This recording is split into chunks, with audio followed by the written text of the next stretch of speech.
the way back from Lewis's funeral, my mom told me to start packing. She waited until the day before we left to tell Edie.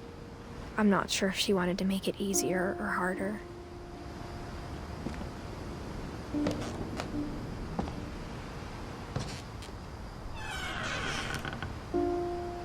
I wish we'd stayed.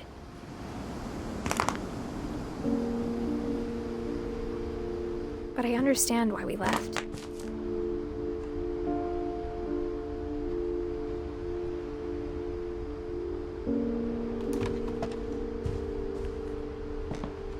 My mom ended up leaving everything behind.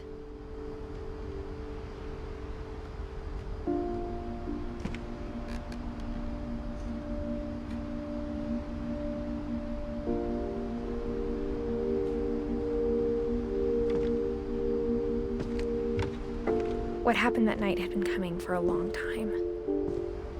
Maybe it should have come sooner.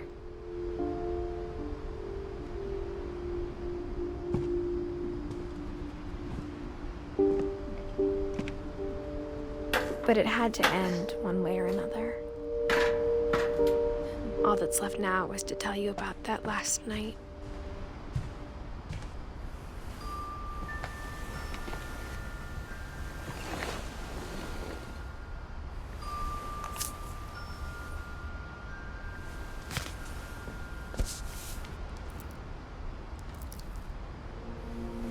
That whole last day, Edie just watched us pack and didn't say a word. Until supper, when she raised her glass and said, "To our final night together, and all our final nights apart." Grandma, you know what I said about alcohol. Some of your medications are very Edith, specific. I left a present for you in the hallway. Why don't you go open it?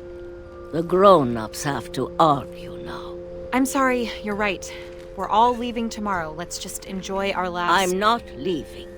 Edith, you're excused.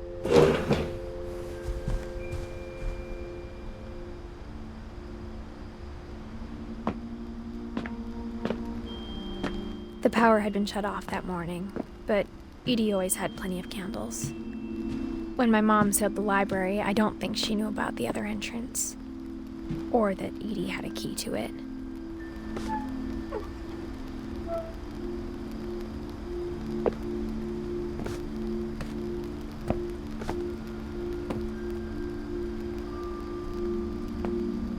That thing you're afraid of isn't going to end when you leave the house.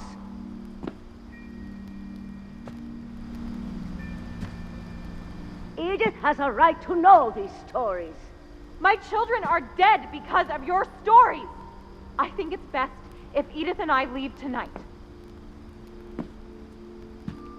We'll have the nursing home send a van for you in the morning, okay?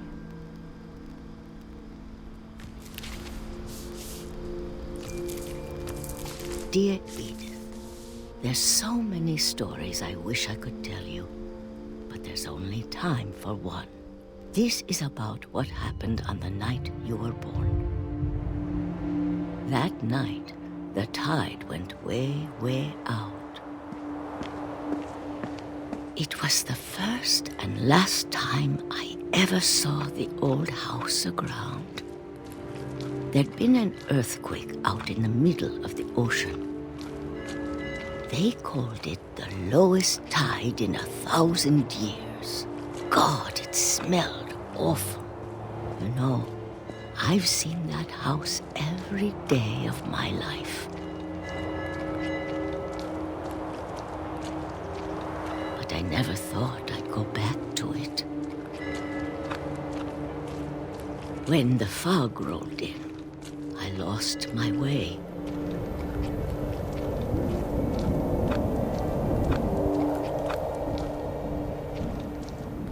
I got turned around.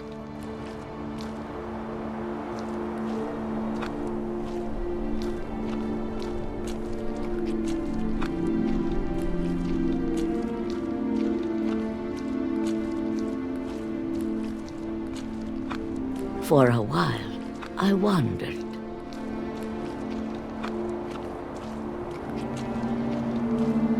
I started seeing things.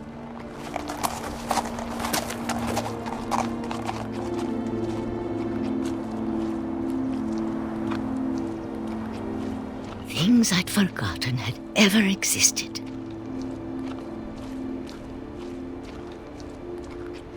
But when I saw them, they felt like old friends. That night, a lot of things came back to me.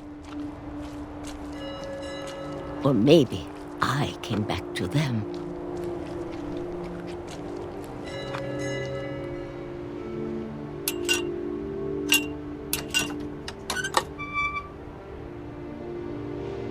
Things I can't explain, but that I need you to try and... Edith, what are you doing in here?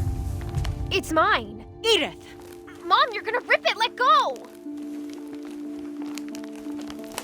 I kicked and screamed, but Mom dragged me to the car.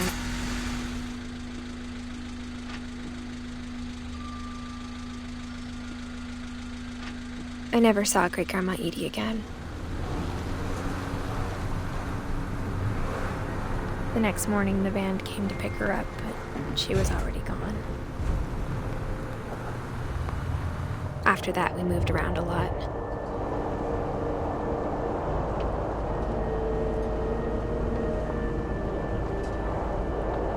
We both tried to make the best of it.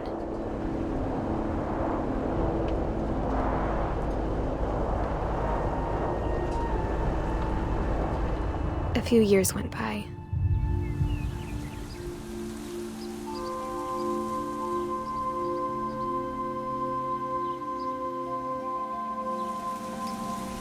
My mom didn't like to talk about it,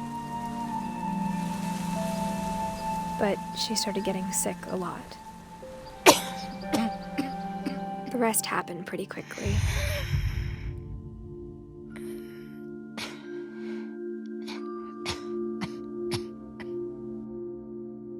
She got better for a while,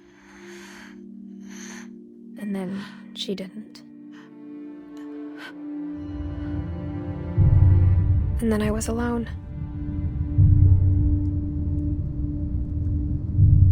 The last Finch left alive.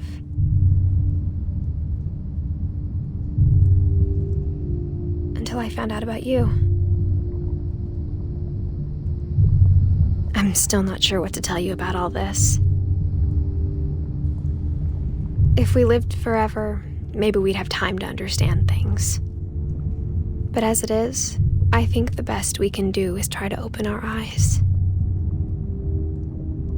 and appreciate how strange and brief all of this is. This journal was supposed to be for you. But now I hope you'll never see it.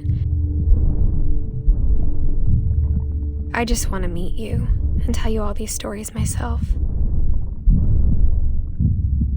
But I guess if you're reading this now, things didn't work out that way.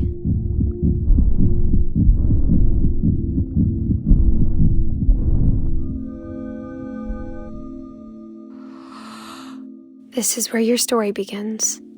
I'm sorry I won't be there to see it. It's a lot to ask, but I don't want you to be sad that I'm gone.